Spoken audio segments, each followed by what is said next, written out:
je vais vous présenter le contrôleur ARIX, qui est un contrôleur sur base PC compatible ISO FANUC.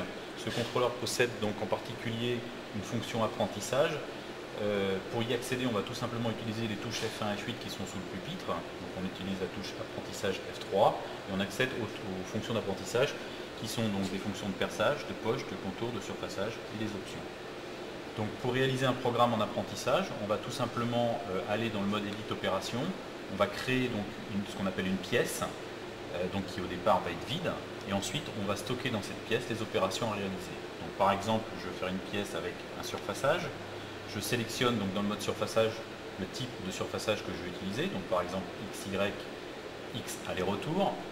Donc je vais ici avoir un petit dessin qui me représente mon surfaçage et à droite les caractéristiques de mon surfaçage telles que les positions du point de départ, la longueur, la largeur de la pièce, etc. etc. Une fois que j'ai rempli mes cases, je peux simuler mon surfaçage et si je considère qu'il est OK, je vais pouvoir le sauver dans l'opération que j'ai définie ici. Donc voilà, ma première opération est définie. Deuxième opération, je veux par exemple faire une poche circulaire.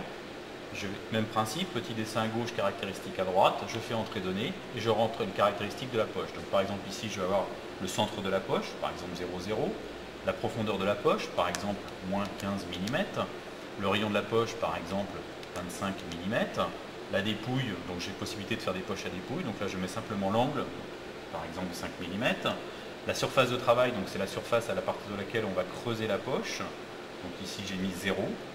La hauteur de remontée, c'est la hauteur à laquelle ma fraise va remonter lorsque j'aurai terminé. La profondeur de passe, donc je vais prendre ici des passes successives de 2 mm.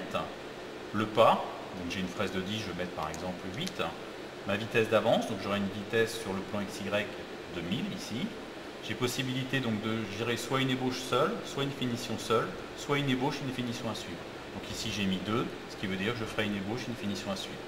Le sens de rotation de la broche, la forme de l'outil, droite ou arrondi, la vitesse de descente qui est gérée indépendamment de la vitesse sur l'axe XY, la réserve de finition, donc par exemple ici je vais laisser 0,5 mm entre l'ébauche et la finition, la direction de coupe, je peux travailler en opposition ou en avalant, le rayon de l'outil, donc par exemple ici j'ai une fraise de 10, je vais mettre 5, la vitesse de broche, le numéro d'outil et le type de descente, je peux descendre droit ou hélicoïdal. Une fois que j'ai fait ça, si je simule, je vois mon dessin apparaître sur l'écran. Une fois que ma poche est bien définie, je peux également la sauver donc dans mon programme qui s'appelle ici 963 et je fais OK. Enfin, si je veux mettre une dernière opération qui est par exemple du perçage par exemple sur un rectangle, je vais définir d'abord la forme de mon rectangle, même principe, petit dessin à gauche, caractéristique à droite, puis les données de coupe, c'est-à-dire comment je veux percer.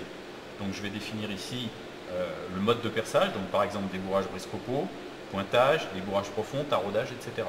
Donc ici je prends le débourrage briscopo, je vais rentrer la profondeur, la surface travail, etc., etc.